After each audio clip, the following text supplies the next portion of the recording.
Joining us on the podcast once again today is a returning champion to this program and a dear friend of ours here at Cracked Racquets. Of course, he's a man you all will know best as the chairman of the Oklahoma Tennis Foundation Pro Series. He is a man I know best as my gracious host. Each and every year, I get the chance to travel to Oklahoma for one of my favorite events, the Oklahoma Tennis Foundation Invitational. It is our dear friend, dare I say, USTA champion in every age group that he plays. It's Bill Towler joining us once again. Bill, welcome back to the show. It is always great to see your smiling face because it means I'm going to get to see you in person soon, my friend. How are you doing today? Hey, Alex, good morning. And first of all, my kiddos cannot wait to come have you back as our guest in our house when you're here in Oklahoma. They're so excited that they love having you. My 11-year-old Max is a huge fan of yours. And so we're very excited to have you not only as a guest in our house, but as a guest of the tennis community in the greater Oklahoma marketplace. You are the man, brother. Everybody. You know more about college tennis than anybody in the United States. So we're just excited to have you. We're very excited about our relationship with Cracked Rackets, how that's developed, the great stories that we get out of it when people I can't believe my parents in Italy got to watch me play live. So the relationship with Cracked Rackets is super, super important to us. We're thankful to have you as our media partner, and we look forward not only to this year, but future years as well, my friend. Oh, I appreciate you saying that again. It is always one of my favorite events to get down to work. And yeah, it was one of my highlights last year when before the day's action began, I went for a run in your lovely neighborhood and I had Max on the bike next to me. We were chatting the whole time, made the run very, very easy. By the way, random note, because I do love your daughter as well. I've been watching a lot of volleyball. I've got some questions for her because I've been trying to acclimate myself to the game to best prepare for the weekend ahead because I know she's killing it. Well, my 13-year-old she does play kind of, it's funny. High performance junior volleyball it's a lot like high performance junior tennis. It's really about putting in the work off the court to be good on the court. It's about, but for parents and families, there's a lot of windshield time. We go all over the country to these huge tournaments, and I believe you guys are getting a little bit involved in volleyball, and I think it's exciting, Alex. I think that look, for us, it's great. For my daughter, it's been amazing. For her development as a young girl now, a young lady, and it's the opportunity to travel and understand and learn from that sport. And I will tell you this: volleyball is ascending. It's all over ESPN these days. Fox has it against on Sundays. It's on Fox against CBS's football. I mean, it is there, and it's really when you go to these Big Ten games, so these SEC matches, and you watch the crowds, it's nuts. Yeah. And even when we go to national qualifiers, this past year we went to Minneapolis, St. Louis, Kansas City, Dallas 3 times. Here you're all over the place. It's pretty amazing how crazy it gets in these matches and how fired up fans get. So I applaud you guys for moving into that space, and it's a fun space. I was watching, I think her name for Texas, the last name was Spears. And all I could think was, oh, I think your daughter could fill that role for this Texas team someday. And just, yeah, it's just like, I have some broader strategy questions. Yeah. It's like, I want to know what I should be looking for. Well, it's funny. She look at age 13, so she went to TCU's college ID camp Okay. this summer and just loved it. So who knows? Yeah. A lot happens between 13 and 18. I just want her to be a good person and take the experience from volleyball just like you do from tennis and take that on and apply those lessons in life and things like that. So I'm glad you guys are getting involved in volleyball though. Yeah, no, again, I just have to check in always to start, make sure the family is doing well, and I'm very much looking forward to getting down there because, again, this is one of my favorite events, this Oklahoma Tennis Foundation Invitational. It kicks off what we love to call the Oklahoma Swing on the ITF Pro Circuit as well, and we are fortunate that it is year 3 of our coverage, and some fans will be familiar with what things are, but we are also fortunate that we've picked up some new fans along the way. So, Bill, if you will, can you reintroduce this event to tennis fans who may be new to this Tennis Foundation Invitational, the origins of it, and what you guys are trying to accomplish with it? Yeah. So the Oklahoma Tennis Foundation Invitational is a non-sanctioned professional event with a $25,000 purse. The format is a world team tennis format, 8 teams compass draw. What's kind of fun about an event like this is because it is non-sanctioned, for sake of a better term, we kind of get to do what we want. So on Friday night, before the event, we have a live band. We have Alex Gruskin essentially being the auctioneer for a Calcutta for all the teams. We have a ton of fun. Now, the last 2 years, your guest did a shrimp boil, but last year the shrimp boil for 220 was getting a little tall for me. So this year we're outsourcing everything to the Chicken Shack and make it a lot of fun and whatnot. But the origin of the invitation was really simple. As I was looking around the country, I was looking for something else to do as a foundation. In February we have our big annual fundraiser. I was looking for something to do in the fall. Had the idea of doing a charitable event, and that kind of evolved into uh, coming up with this idea for the invitational. So all the teams have Oklahoma ties of some shape, form, or fashion. In year one, we started out with a lot of Division One rostered kids from OU, OSU, Tulsa, and then some local pros in there. And it's evolved to where this year the level of play keeps moving up. And I actually sent you the rosters before our call today, and you can see that we've got several top 500 players in the world coming in for our invitation, which we're very humbled by and very excited by. So, but it is a fun event. And so we have a Friday night. It's a party. It's fun. It's great tennis. It's very interactive. That WTT format is very fan friendly. You can substitute anytime. The scoring structure is different, which leads to very exciting moments throughout a match. So Friday night's the kickoff. Saturday, we have an adaptive clinic. So this is about the Oklahoma Tennis Foundation. Our largest adaptive clinic of the year is Saturday morning of the Invitational. And the adaptive clinic is for adaptive athletes. And it's a ton of fun. And one of the cool things about that is the first year, all I did in our players meeting was ask our Division One kids and the others, hey, just stop by that adaptive clinic. Well, what's happened is, as you know, because you've done the same thing, they not only stop by the clinic, they just basically take over the clinic, and our volunteers just go shag balls. And it's pretty fascinating to watch that experience and interaction when you have high-end Division One players. Some of the players now are players not playing professionally that may have played at these schools coming back to play in our invitational, and it's interaction with these adaptive athletes. It'll pull at your heartstrings a little bit, and that's what we're all about at the foundation. That's the reason we do this is to everything we do is within our essentially our 501c3 casting. So there's not for sake of Bill Towler doesn't have an LLC over here that drives that turns around and gives money. Everything we do is within our 501c3. So that invitational does that. We have this adaptive clinic. We have round two Saturday in the afternoon. On Saturday afternoon, we run a kids clinic, which you led last year. You kind of took that over yourself. So that's a ton of fun. It's a huge kids clinic. We have all the pros participate. It's a ton of fun. And then Saturday night, we go into our finals, and it's real exciting tennis. The last 2 years, and not that that would happen this year, we've ended up having a team from OU and a team from OSU in the finals against one another.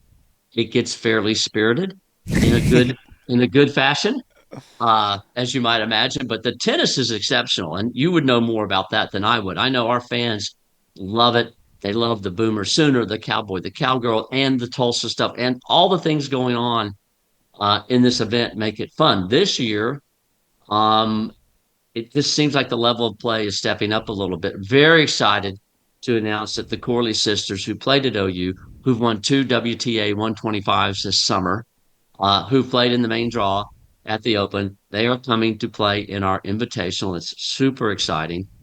Anna Rogers, who played at NC State, 250 in the world right now. Anna's going to come in and play. And so we've got some top 500 players, coming in and playing, and that's super exciting. And one of the reasons is we have kind of this transition strategy. We go from the Invitational, and the Invitational is October 3rd and the 4th. We take Sunday off, so to speak. And then Monday, we start the Oklahoma Tennis Foundation Edmond Open, which is a W100. Last year it was a W75. This year it's a W100. So for some of these women, it's a chance to have fun, play some real good tennis, get great workouts in, and then transition and position themselves to go play in the W100, which is to follow. Um, what's exciting about that for us is there's a strategic linkage between our invitational and a very high end pro circuit event. There are only four W100s in the United States last year, 27 worldwide. I think there's maybe five or six this year. So really a lot of fun, exceptional high-end tennis with its W100. And even last year we had the W75. Last year in our Edmond Open, Victoria and Boko played. Hmm. Eva Jovic played. And I remember sitting there talking to Victoria and her dad, and they're super sweet and super nice. I'd never met her before. She's 17 years old. And this girl's so nice. And then she goes out and she crushes you on the court. And it's just like, wow. And she sprained her ankle in the semis last year of our tournament and had to withdraw. But here's the coolest thing about that, because our tournament's a very intimate setting. So fans are coming up to me after Mboko wins the 1,000 to the Masters event. They're going, Bill, I can't believe I talked to her. I was up this close to her. I was right there watching her play. And then Jovic just wins the 500 yesterday. And I get the same thing. I can't believe I saw her play here. Yeah. And that's when you get into that 75 or 100 level, you're going to get a lot of that. Younger players on the rise who are going to be playing in the majors. You get plenty of pros that have played in the qualies and the main draw. This is a time of year when they're trying to get as many points as possible. Before the end of the year, the majors are over. So we're hoping to have a really strong field in our W100, and even in the qualies. These qualies matches are fantastic, in No, these events. And last year we had 5 women that played in our invitational that ended up either in the qualies or the main draw of the W100. So I think that you'll see some of that this year as well. yeah, no, it's a credit to you guys. It really is a Oklahoma stretch on the tennis calendar, and for you guys to have the invitational lead into the pro event, it's really good planning by you, and it's a credit to not only you, but I know all the work that goes on behind the scenes and for not just one event, but multiple events consecutively. Like I can only Well, imagine what the well, build-up's been like. it's the whole behind the scenes thing is really interesting. I think a lot of people that run businesses or around it understand, but well, you've never experienced it. It's a stunning amount of work Yeah, to get this done, and we're doing it for the right reason. Everybody's all in. yeah, But the matter is, there is a ton of things that go on behind the scenes, and you have to get it right. Execution is everything, and my deal is really simple. I want every fan, every player, every official, every volunteer, the minute they walk through the doors at Edmond Center Court, and we'll get to our Norman Open, regardless of whether it's Edmond Center Court or it's OU, I want them to have an exceptional experience. I want them to feel like it's what they see on TV. And that's kind of your job, Alex, by the way, is help us make it feel like it's on TV. So we run the Edmond Open, which is a big time event, and it's so much fun. The tennis is just great. And then we take a week off this fall. And then from October 20th to 26th, we have the Oklahoma Tennis Foundation Norman Open, which is a W35 and an M25. This year, we're running those events simultaneously from the hmm 20th to the 26th outside at the new $7 million renovated OU facility, which it is. Wait till you see this place, Alex. It is spectacular. And just can't wait to have that event and having Cracked Rackets broadcast that event. And so super exciting. So the entire kind of Oklahoma Tennis Foundation Pro Series are these 4 events. We start with the non-sanctioned invitational.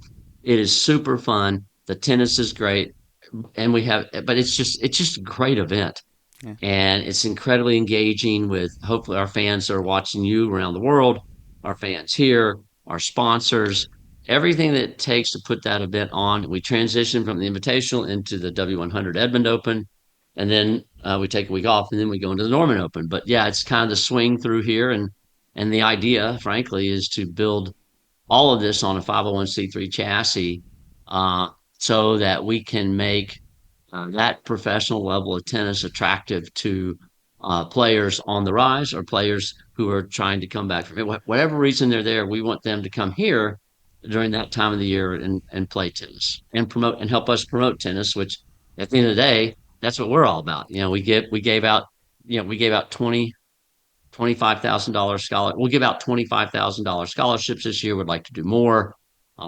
We do grants all over the state for all types of programming, NJTL programming. We do CapEx investments, helping someone resurface courts in a rural market. We do clinics all over the state to introduce youth to tennis in rural markets.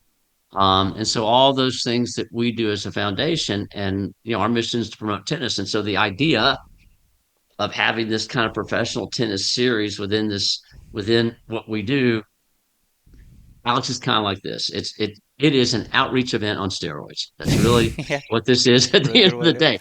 It's outreach, and so we want to create awareness and engagement with our foundation through putting this whole pro series on our chassis, so to speak. So I am ticketing for the first time this year. We haven't done that before, so we're hopefully fans that are listening come out work with us. It'll be a first time for us, but I don't care if you buy a $15 ticket to come out for a day at the W100. You're going to get a tax letter from us. Every penny that anyone gives is a charitable donation, whether it's a sponsorship or in kind. Our in-kind sponsors. You can't run a professional tournament or a series of tournaments like this if you do not have in-kind sponsors. It will not work. That's everything from restaurants providing food and meals for officials and players' lounges. It's to, Patrick Doty, who does his company Proforma, does all of our banners, t-shirts, all this stuff. It just doesn't work without the in-kind guys and gals. So uh putting all this year, we have right now, as of this morning, we have 60 sponsors uh at different levels, and it just doesn't happen without them coming together, as a community around tennis and putting this experience together. It's kind of fun. It's a heavy lift, but it's fun, and I can't imagine what it takes to put on the US Open. I can just tell you that for I, I'm sitting there going, what? How do they even do that? Because once you've done it, as you learn and do this more, you begin to just sit back and go, it is amazing how much effort goes into this, and every single person involved in it is in it. So it's kind of interesting to watch. So Well, anyway, the U.S. Open, of course, the economic engine of all things USTA. So yeah, it's everything scaled to a million. And to your point, and this gets back to it, which it's why we at Cracked Rackets are so happy to work with you guys each and every year. Are so eager, not just willing, but eager to promote what you guys are doing, because you kind of nailed the crux of it there, and it was something I wanted to ask you about. You're not doing this to make money, right? Some people host entertainment events for the idea of making money in terms of profit for themselves, right? Direct gain, etc. That is not the purpose of these events. And I guess it's just, again, to have things like the kids clinics, which you alluded to. It's like every player who comes to the Invitational, they're not, it's not a demand like, hey, you're signing up for the Invitational, you have to do these two kids clinics. No, they're out there doing it because just for the fun of it, and it turns into such a exceptional event. And I mean, again, I know we've talked about this before, but I think listeners here, your passion will want me to ask this follow up. Like, why? Why is well, this something you are willing to spend so much time doing? Like, so how do we foster this in tennis communities everywhere? well, look, I mean, you're right. Bill Towler, nor does anyone else involved in this pro series make a penny on it. We're here to give back to tennis. All of us have different reasons. I have mine. Everybody that you'll meet in your experience here that's a volunteer has a reason that they want to give back. And you know my wife very well. I met my wife through tennis. That's all you need to know. It's a pretty good reason. I way out kick the coverage, so I got to do what I can to stay in good stead at home, Alex. But no, I think it's important. I think I want my children to give more than they take, and that starts by example. And I have my two adult kiddos too. A 32 and a 29-year-old and a 13, 11. I want all four of my kids to be able to look at mom and dad, and go, hey, you guys, you you did what you said you were going to do. You weren't just kidding. You didn't sit on the sidelines in life. Yeah. And you're going to make a lot of mistakes when you go out there and do this, and you're going to hang yourself out there, and you're going to have people that are critical of what you're doing.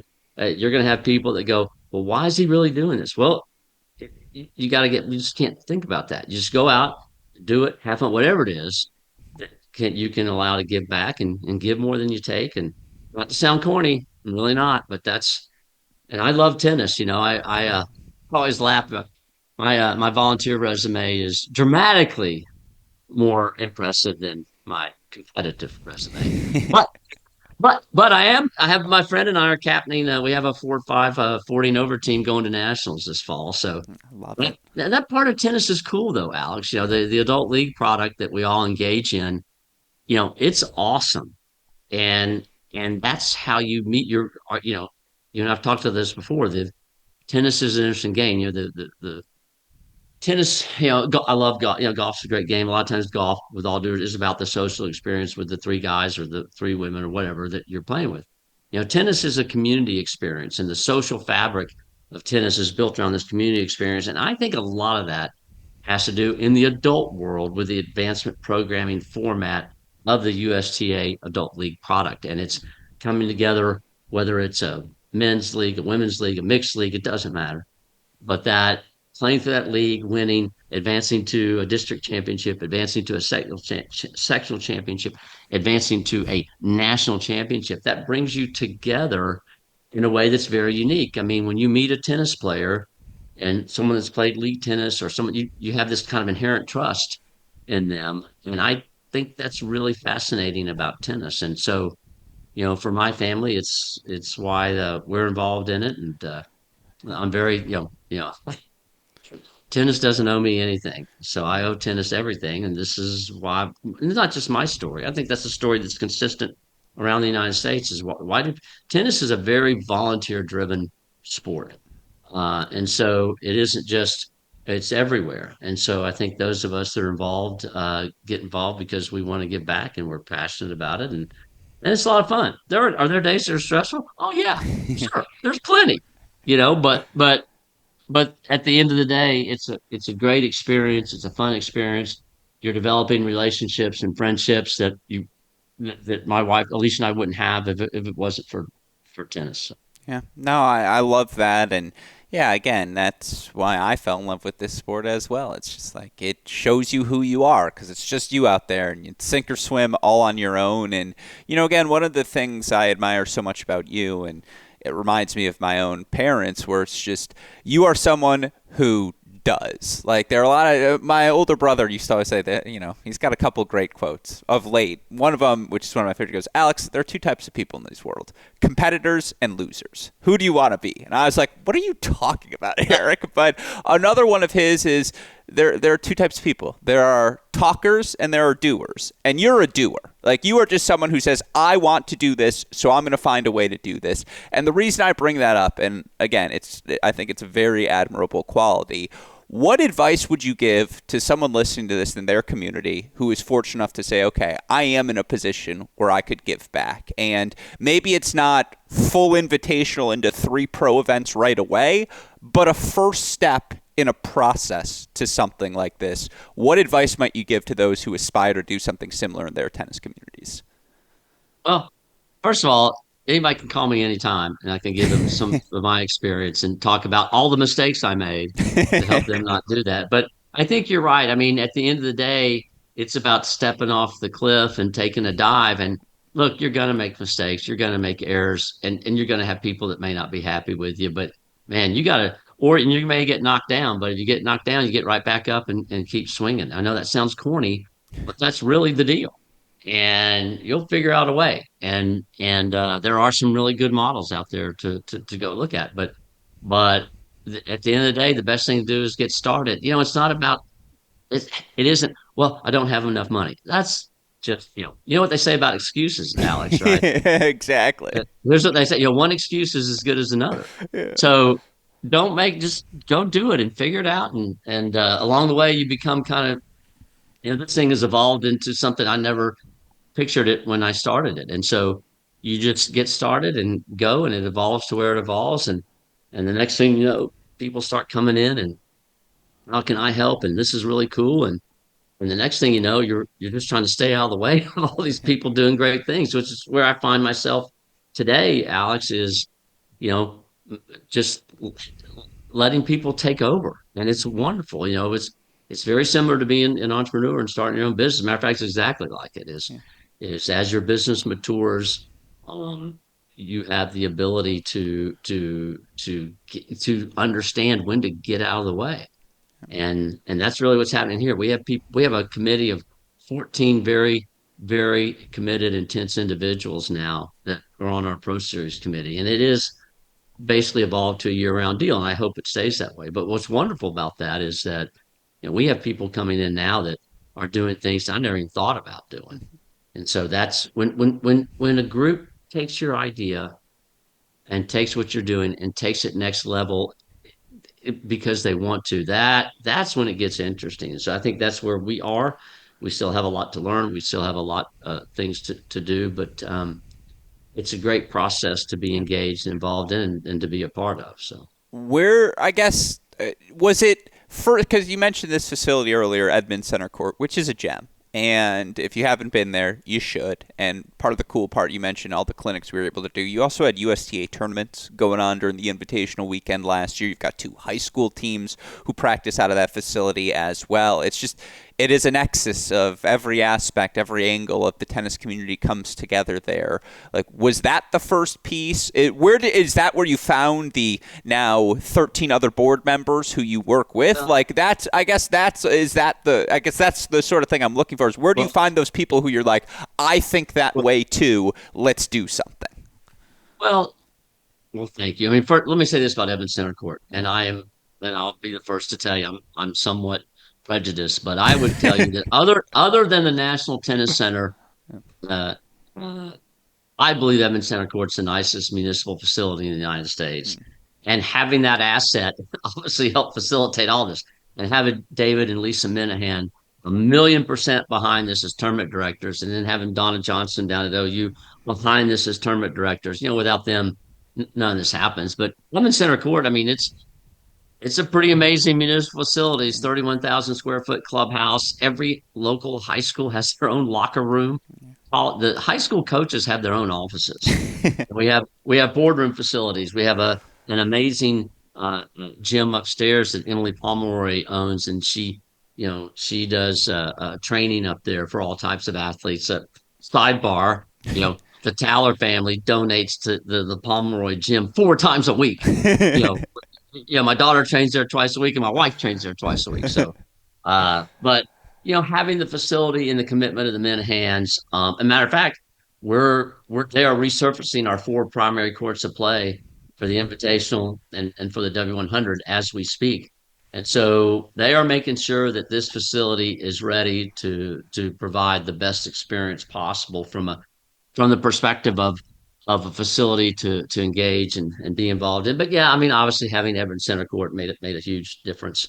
We have other, I'd be remiss if I didn't say we have 2 other really nice municipal facilities here, the Oklahoma City Tennis Center and over in Tulsa, La Fortune. So we're very fortunate in Oklahoma to have 3 great municipal facilities. But ECC is where we have the Invitational in the W100 this year, and it is a magnificent. We have people come in. Oh, by the way, we are running an L2 right on the tail end yeah, we've got an L2 going out. Actually, we maybe at least have an L2 going out in between the Invitational and the W100. So there's all types of activity there. It's a big economic driver in our marketplace. We have, I mean, literally over the course of a year, with all the tournaments that are hosted, we have people coming in from all over the country. It's pretty awesome. So. No, it's a wonderful facility. It's the sort of facility that should be hosting events like this. And yeah, when you have the high school teams coming out, when you have players finishing their tournament matches, but then going, Mom, Dad, can we stick around and watch the pro tennis as well? And again, stadium seating for obviously center courts as well. It's just it's really well done by everyone involved. And again, for those that forget, this event, 8 teams of 4, 2 men, 2 women per team. It is a team tennis format, meaning the World Team Tennis format. You play 5 sets per match. We move pretty quickly. Singles for men's and women's, doubles for men's and women, and then a mixed double set. It's total games, not who wins each set to determine the final score. It's an awesome format, and you mentioned it. Looking at the field this season, there are some familiar faces, right? And you love that connection to bring back players like Mark Mandlik and Emma Staker, and I think it's year number 3 for Anastasia Komar as well in coming back and playing this event. But I saw some fun new names. You mentioned the Corleys, former obviously Yes, Oklahoma All-Americans, who I got the right, chance to hang out with at the 250 in Cleveland before they headed off to the U.S. Open. I saw Onyolomo Quadre, which is a great right. deep cut for the college tennis fans out there. She was killing it at FIU these past couple of seasons. Yeah, talk me through the field. Talk me through what you're looking forward to most as So you get these teams ready.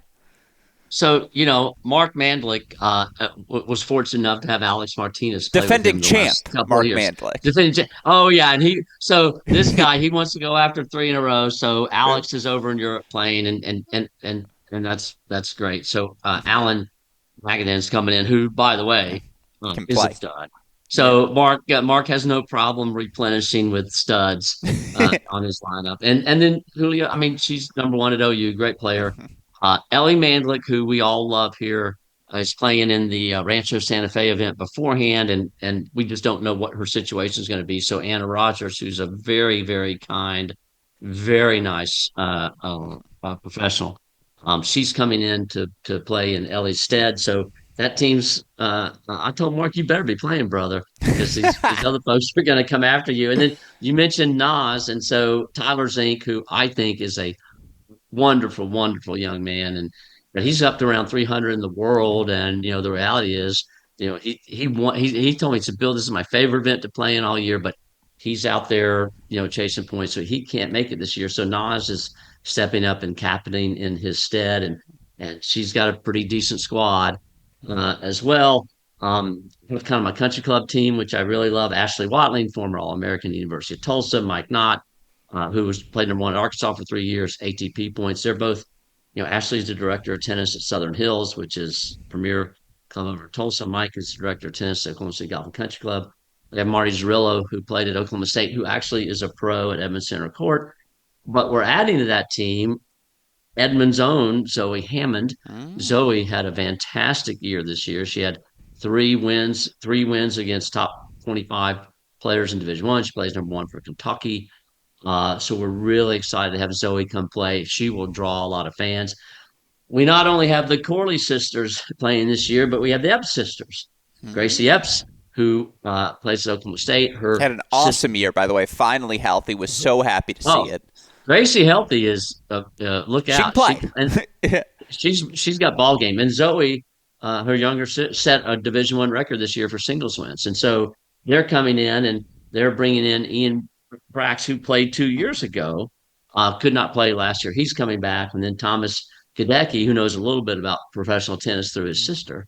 So that's a heck of a team.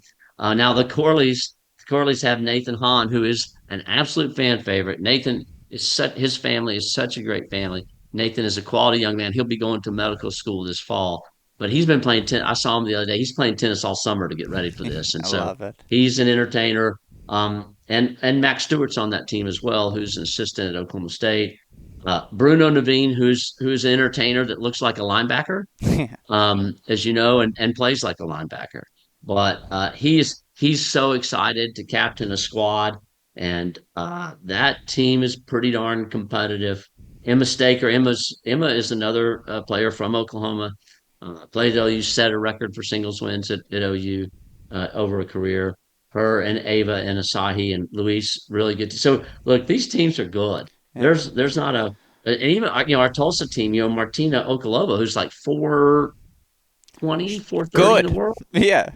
Yeah, yeah. So she's And by the way, she's to see playing Lucia back for the Oklahoma State team coming off the ACL injury, like you haven't right. gotten to see her a lot if you're an Oklahoma State fan, so you'll get to see her this weekend. She can absolutely play tennis. So I mean, yeah, we the quality of the field is significant, is really great, and just super excited and can't wait. The seeding these teams. I'm grateful that David and Lisa have to get to do that. I don't have to. Seeding these teams is really difficult, and Yeah. so, but it'll be fun. That Friday night we have a band. Carmen Bond, our executive director, who sings like Stevie Nicks, will be singing with the band as well. We'll have you running the Calcutta. In another life, you're going to be an auctioneer, and so we're doing 2 years ago we did. You remember we did the jewelry deal. We're going to do that again this year with a very nice, you know, tennis bracelet from BC Clark.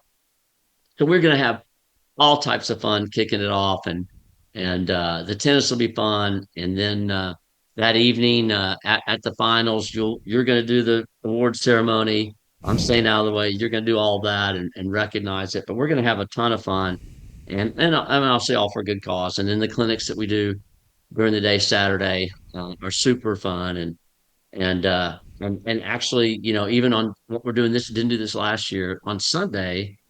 I have two fundraisers. The Corley sisters are going to go to the Oklahoma City Golf and Country Club and do a drill and a social. And then Anna Rogers is going to come to Quail Creek and do the same thing. So we're going to have additional opportunities to engage and raise money for the Pro Series on Sunday the 5th. And then we roll into the W100 on Monday. So, but the invitational is going to be super fun. We cannot wait to have you come in, and everybody here loves having you, Alex. Everybody talks about it. Um, you do an amazing job with the invitational, with all of our fans, all of our players, and all the interviews you do. And if I remember correctly, correct me if I'm wrong, the first time Cracked Rackets ever did live interviews during a match on court was during this event. Very true. 2 years And so ago. that's right. And so we expect to see more of that this year.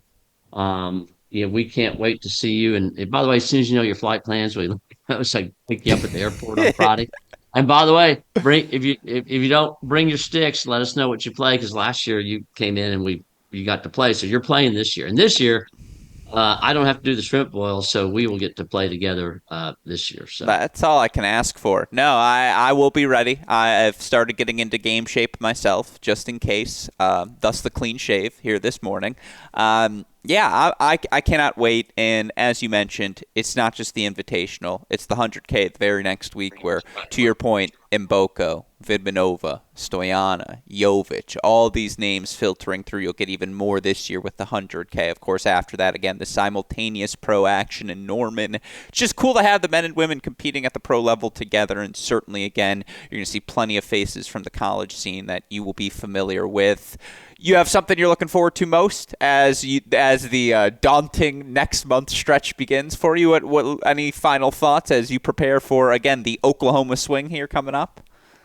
I'm just looking forward to having you as the guest of our family here, Alex, and hanging out with you and helping us understand how to get better at what we're doing with all of these events. Yeah, well, I appreciate you saying that, and again, I always appreciate our opportunity here at Crack Rackets to come down and work with you all at the Oklahoma Tennis Foundation. If every state had what you guys have, the tennis world would just be in a better, healthier place. And again, I know how much effort it takes behind the scenes, not just for one, but 4 events in a 4-week span, 2 of them simultaneously.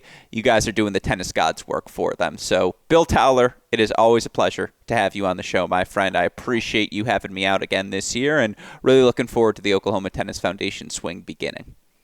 Great. And Alex, can't wait to see you, and we'll see you in a couple weeks. Awesome. Thank you, my friend. All right. Have a great day.